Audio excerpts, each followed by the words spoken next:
ছেলেদেরকে সুসংবাদ দিন, তার মানে বিপদে ধৈর্য ধারণ করতে হবে। প্রিয় ভাইরা, ইন্নামাস সাবরু ইনদা সাদামাতিল উলা। বিপদে আমরা অনেক সময় প্যানিক হয়ে যাই, অস্থির হয়ে যাই, কি করব, হতাশ। না, মুমিনরা হতাশ হয় না, ধৈর্য ধারণ করে। কি করে? কি করে?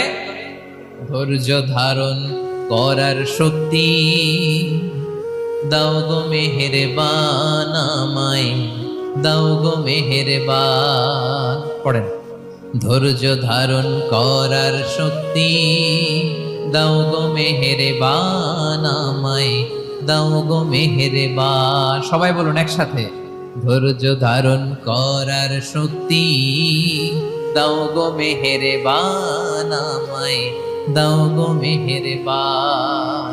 বুকের ভেতর ব্যথার নদী বইছে অবিরা, বইছে